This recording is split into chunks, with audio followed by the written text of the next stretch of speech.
helping people. Like there was lots of study tips and things that our academic captain sent to us, which I think definitely helped. Like it helps the other people who maybe aren't as motivated. When you say leadership, leaders do choose to be a leader. People must tell that to them. It's like thinking about that. Leadership, that's mean you're responsible about something, a group. So that responsibility, if you be successful, you take the group with you. Trust your gut. If there are things that make you uncomfortable about, like you're doing things that aren't in alignment with your values, or sort of you're not where you want to be and you know that you can do more.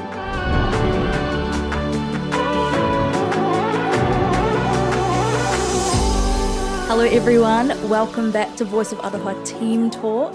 We're back for another session. I'm Meg here today. On my here I've got... I'm Kodrian. And across from me we've got... Rata. And brand Carlos. new... Carlos.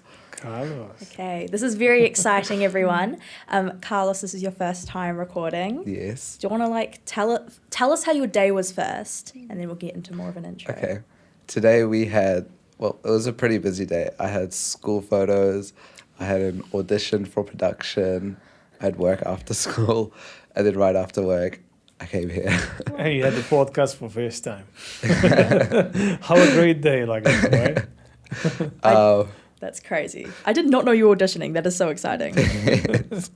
I just thought, I haven't auditioned the past. I wanted to in year 9, but I didn't because I didn't want to sing. And then after all those years, this year, I was like, I just want to do it. I don't want to, I don't want to leave my last opportunity. Yeah. I feel like, so your friends didn't have to convince you? One of my friends definitely did a lot of convincing last year. And who's that friend? You want to tell? No, I can keep it. Yes, we can keep it. She knows who she is. So this is your first time with us. What made you want to join the team at Voice of Aroha? Well, obviously I do know a few people here, and I just thought I wanted to do something that wasn't for my own gain. I wanted to, not find a job where I'd get paid, do something that's actually giving back rather than taking. So I thought maybe joining something like that would be... Oh, that's cool. That's so cool. I think a lot of the younger community we have has the same thing, giving back to the community. Is there any reason you chose Voice of Aroha in particular? Definitely, yeah. So of course I know Kodrian. He's part of the Assyrian community, and I think supporting someone from our community is definitely something that's important to me. And I think we should always be as a community together, even though there's a lot of division in that community. We need to help each other, build each other up rather than tearing each other down. That's so true. And just to clarify, so I didn't interview you, right? So that people say, because we know Kodrian is just true. You had Carlos isn't a Nepo baby. We're being very clear here. No, it's glad to have you guys, and from you, Meg, from our superstar coming back again, and also having Carlos to join us this year is really great. So the platform has been built to have opportunities for other generations, to other young people, to other people who come after us, because one day also we may build all these things we are doing right now. There will be a day to leave it. There will be a day that some other people will take over and do something. So at least we put our fingers, something that we really enjoy could become a history later on. It could be something, okay, we've been talking this, I met this person through this podcast, I've been talking about these topics, stuff like that. So this is where cool memory that we can leave a legacy. And the cool way we're doing it online, so it will stay there. Yeah. So I can show I've been part here, I've been these things, So it's just great to see such a young people like you guys to give you time and talking about topics and issues, because the things we do is not easy. The things right now we put you in the spot to start and do your podcast. It's a good courage, How you're gonna say, yep, I want to go, I want to talk, I want to test myself, I want to also share what I know. So congratulations, and we are so excited to have you. I'm looking forward to having more conversations and corridor together. Thank you. Me But too. let's say today, so we're doing a team talk. So Mhm. Meg, what is topic of the day? So what Topic is of the thing? day. Codrian Mm. basically just landed straight on it. We were going to Well, talk first about kind of both leadership and youth leadership. We kind of want to talk about. Now, Codrian's kind of already talked as one of the two adults in our team talk today about why it's important to VOA. Rata. I had adult. Oh. That's what we're calling it, team I talk, right? know. It's still young. She's still youth. Rata's a youth in my mind. But when you think of like youth leadership at VOA or kind of anywhere, what does it kind of mean to you, and why do you think it's important? Would be my question. I think for me, like the same as kind of the mission of Voice of Aroha and just for everything in general, it's just like having as many diverse perspectives as possible just creates the most valuable cohesive group, but also just like, you know, you're never gonna solve the problems by having the same systems that got you into that problem. And so it's like if we're trying to think of problem solving for future generations, kind of solving issues, and you need new mindsets. You need people who kind of weren't the ones who created those problems, and kind of just having as much diversity as possible. I think it's just the best for everyone. So that's what immediately comes to mind. What about you, Carlos? Sorry. It's a big boom, right? It's a big question. Big It's a big question. question. Yeah. It's a You could talk about how you've gone for youth leadership as well, if it matters to you. Yes. Wait, can you tell me the question again? It was, how does youth leadership play a part in organisations you see, and why is that important? Well, of course, like the youth is the new generation, and like we're always told, like, you know, you guys are the future. So it's always like good to make sure that the future is in good hands, and we're not like relying on, you know, the others, where we can rely on ourselves, we can be independent, and of course leaders. Right. I like that. So, been told that you're future, and we need to. I'm understanding like we need to activate that future now because the Yeah, youth need definitely. to control it. Because it's always like, even like that production thing, it's just like when you leave things, it just, time flies, and it's like 1 second you're here, next second everything's over. Like, we're already finishing college this year, which is crazy because I feel like we just started high school, we just went to Passport camp as year 9s, and we've just come back from camp as year 13s. So It's very scary. And I think that whole thing with, we've been told the future is ours, especially with climate related stuff. There's a lot of that, it's the next generation that's going to save our world, that's going to be the caretakers, we need to leave it to them. But there's also the kind of idea of, well, but then that means you need to be listening to that generation you say you're saving it for, and also that you're putting that responsibility on. Like, there's all that kind of nihilistic future hating stuff about, there's not going to be a future for my grandkids. But if you're thinking like that, that means you need to be stepping up, right? Yeah.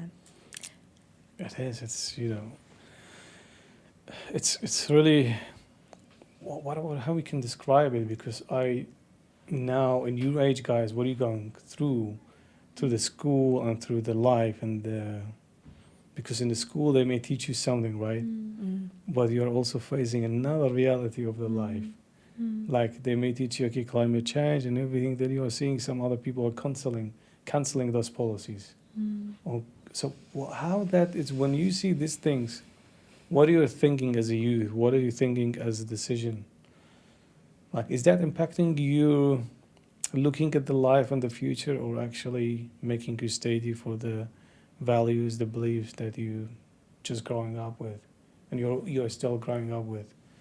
Have you any of you had a thought around that, watching the current things? And To clarify, like, kind of has being forced into youth leadership changed our values and stuff? yes, have that impacted like current issues?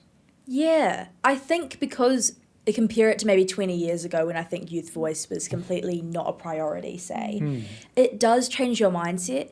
Being like politically aware of the social climate, aware of the economy is definitely something like, now if I talk to my friends and they're not aware of those things, I'm like, oh, are you listening? Are you online? Like, why aren't you aware of these things? But I think if it had been like, say, maybe for our parents or people in a different generation, there's a lot more of that childhood, a lot more of that kind of innocence.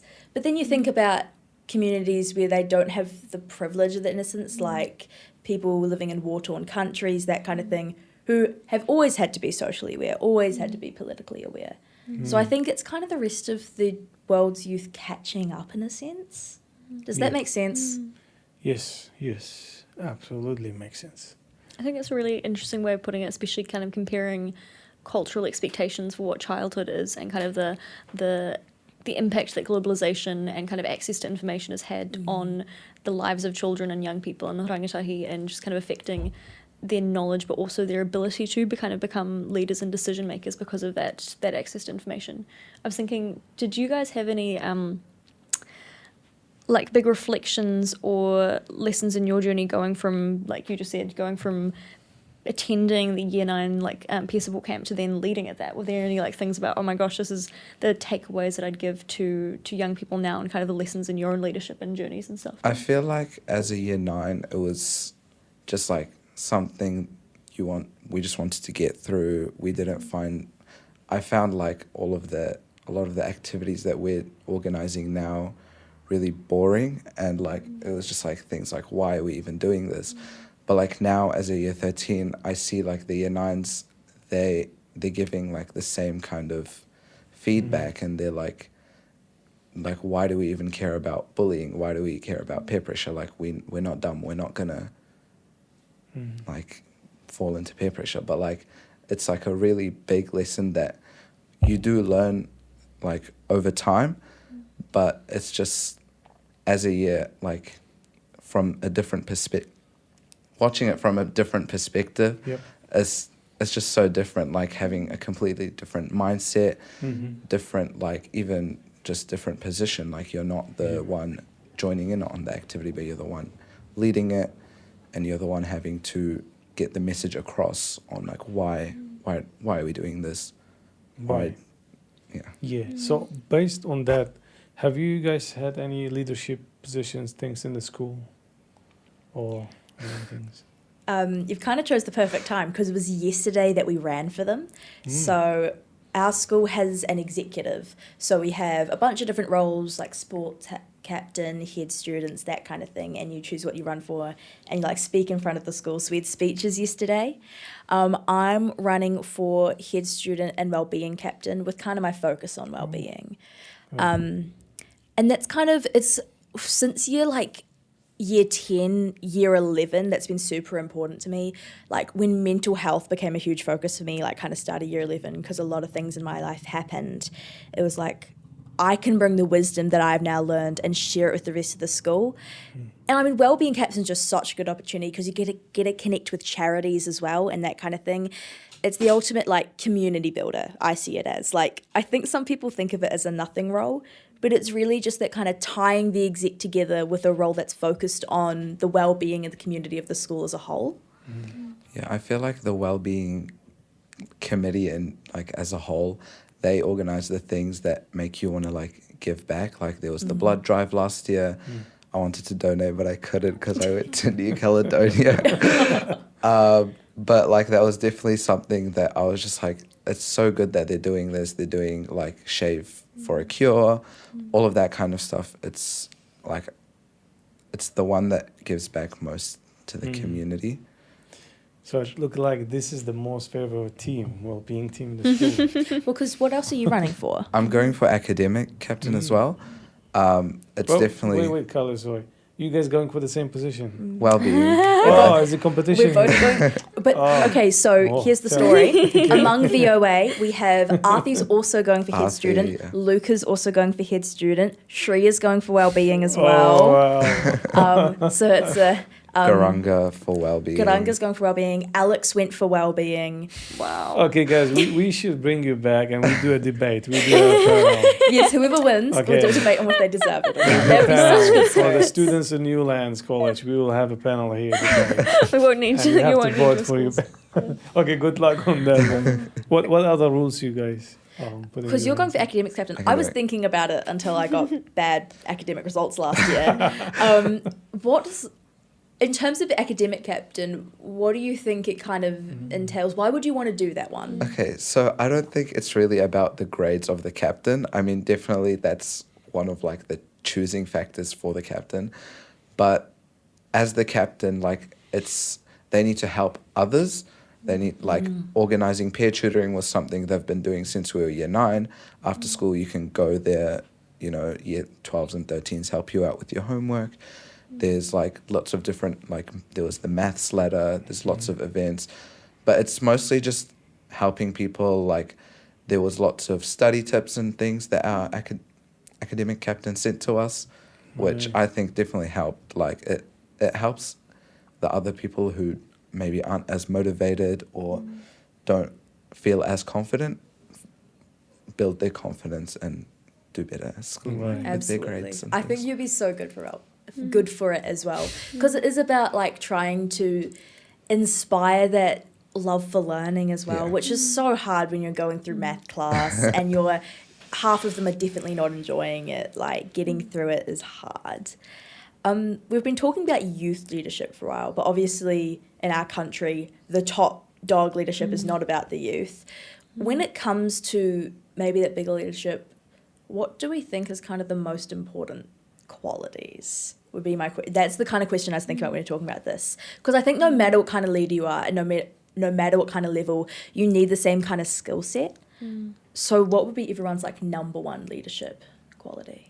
Kodrian first. Big questions. Big Can questions. I pass the question? As CEO, Kodrian. Oh, come on. No, can I pass it to Rita? Rata. Well, I was just noticing that a big theme from this conversation so far was on giving back, and I was noticing that all of you guys talking about leadership were talking about how can you. It's a platform to give back and to help other people, and I think that probably should be a key quality that's important for leadership. I don't know if it necessarily always is in terms of how, in terms of different leaders who do well, but I think that's, because there's obviously different ways to make it successful. There's different styles of leadership. There's different ways to help others. But I think if the aim is how do I lift others up? How do I give back using whatever skills, wisdom, tools I have? I think it's a really good leadership quality that we should all be aspiring for. So I completely agree. I don't think. This might be quite a sweeping statement, but I don't think if giving back isn't one of your priorities, you can ever be a truly effective leader. Because your priority's never going to be in the right place, is it? You know, if you're not wanting to give back to the people you're leading. Okay. Yeah. Carlos, do you have an answer or should I speak? Yes. The first thing that came to my mind was honesty. To be a leader, like, you can't not be honest. If you're not honest, you're not in there for the right thing. You're, like, leaders, they should be in it for the good of others. You're leading other people. You're helping other people, you know, be leaders as well. So it's definitely, I'd say, honesty and giving back 100%. Okay. Kodrian, are you prepared? I think, now I'm prepared. We guess you didn't lift anything for me. So. It's been stolen.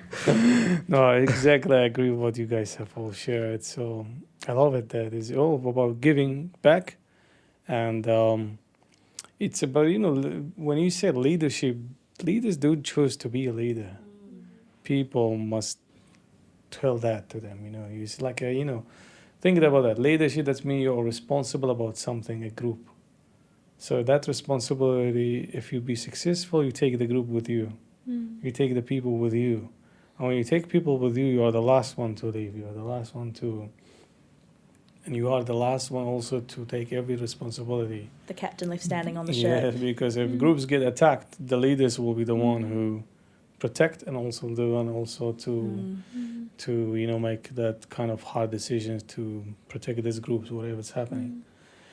So I think yes, and that's why we are giving back protection, giving the growth. Whenever the leaders grow, that people around him, they grow as well. So I think leaders created by the people, and it could be anything. It could be leadership. In any group, any situation is a leadership. When you're responsible, let's say in a work, when you're responsible with certain groups and things, that's the leadership already you're doing. There's the peoples that you're communicating. Communication could be leadership. How are you communicating with those people? And then there's other things, how you are looking after the needs of the people. Because the leaders is the most one need to be more patient. Most one need to have a big heart to listen to. Because when I listen, when I also know information, when I know everything, then that will inform the leader to make the right decisions. So I think the leadership is all about all that what you mentioned about Carlos, is the things must naturally born with the honesty, the charisma. The charisma will be built by their kind of the natural, how they are keen, they're authentic. Sometimes you meet people say, "Oh, I just love these people from first time," because you feel cool. You feel because I just met them and feel good about them. Sometimes because this is something. The people are not faking it. They are just acting how they've been born, how they are raised, how they value things. So that's kind of reactions you will feel it. You will see it. That's why people will start choosing, this is my role model, or that's my person who I can follow, I can read the books, or I can start, because of the things that related to your feeling it, they are leading by example. So I think it's like that. So there are many things. The leader is, again, what you also mentioned, will make that leader will not change because in the work is leader, in home not leader. They must be leader everywhere. When we say leader, it's basically to do it this way. I have responsibility. So anyone, when you start going to college, you have responsibility. There's one responsibility there to do your job as a student and report back to your family. And university, that's another responsibility to look after yourself and invest in the future and all of the things. So every single, once you take the responsibility, that step, I call that leadership. When at work, you've been delivered like simple task and things. This is kind of like someone is trusting me. Give me this. This is my responsibility to look after it.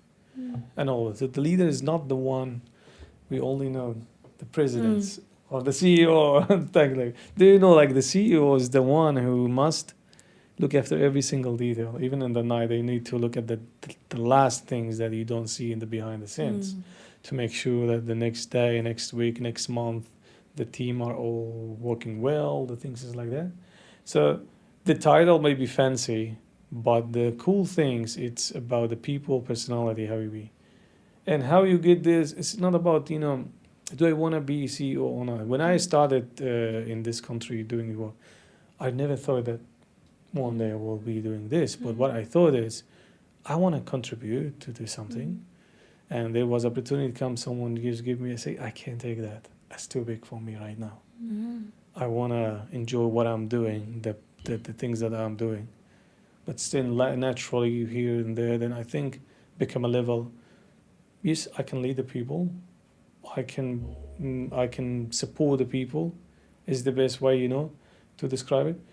That's how I describe the leadership and how it look. And then once that, then everyone have a different style. You will never ever find the two people who are the same. Oh, wait, I have another person who was this. Why you're doing this? Well, that's a different style. So sometimes, is the environment, do I adjust here or I don't adjust here? Do I feel belong to the environment or do I don't feel belong to the environment? And that is the responsibility of the leaders to provide that environment. I can keep going, guys. I was about to say, you said you had nothing and you came up with everything. You see, this is why I led you, because you guys inspire me about, because what I really love, look, we may grow up, we have some, let's say, difference of the age and things, what is coming up, what you're learning, what I have learned, all impact our things. There's a lot of things now, right? And we are AI generations. Seriously, like this thing must be taken seriously. There's people who will learn through computers. When we learn by pen and things. This is all gone. No more. I think they will need people to have a good handwriting. It will turn. So things will change, right? So, but what will not change is the values. This is my belief, because if let's say honest, if you're honest, you be honest. Use that pen or use that ChatGPT. Simple like that.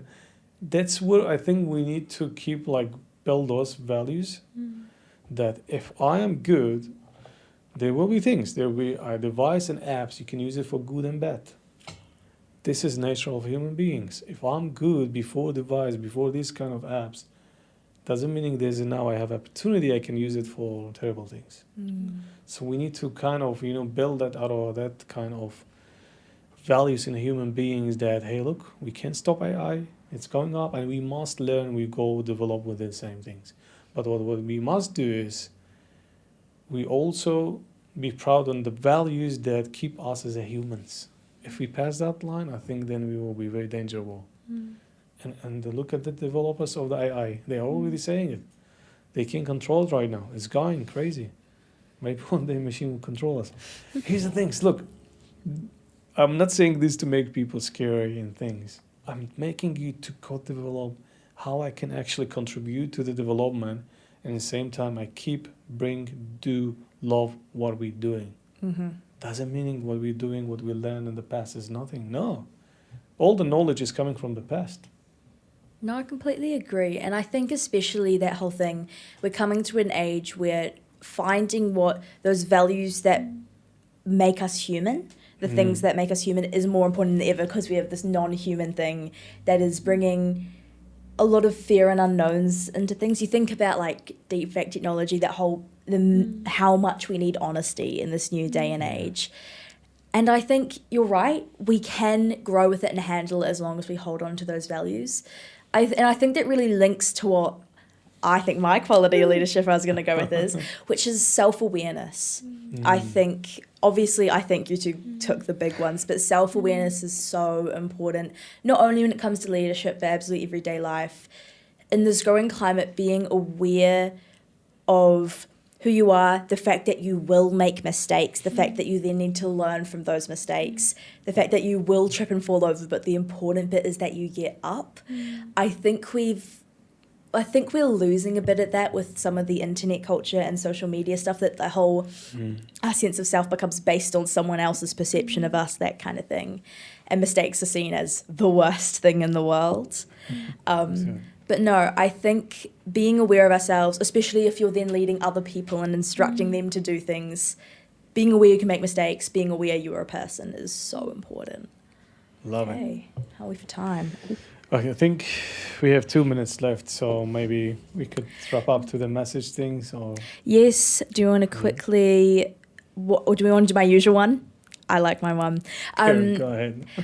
I'm going to stick to one thing, a message or like a quote or a little inspirational thing you want to leave for the viewers for the week at the end of the episode. I'm going to quickly brainstorm mine. If anyone has theirs, jump in. I will go. Go, Katrina. Believe in yourself. Simple. I like it. Believe in yourselves, guys. I'll jump in with mine. Mine's very simple. It's really sunny in Wellington at the moment. Get out, enjoy the sun while you can, but please put sunblock on. Cool. Okay. I think just take every opportunity that you can. I feel like recently that's definitely something that I've been trying to work on, and I think it's definitely feels good to, definitely pays off to try new things, do what you can. Take opportunity, take it. Rata? I'm inspired by Meg's talk about self-awareness for leadership, and I think that's really, really important. So I think my message for today is trust your gut. If there are things that make you uncomfortable about, like, you're doing things that aren't in alignment with your values, or you're not where you want to be and you know that you can do more, listen to that. Just listen to what your body's telling you, what your heart and mind are telling you, and follow your dreams, but trust your gut. Listen to what all of your soul's telling you. What a great way to finish. Completely agree. Okay, Awesome. we will see you all again at Ka kite. Ka kite.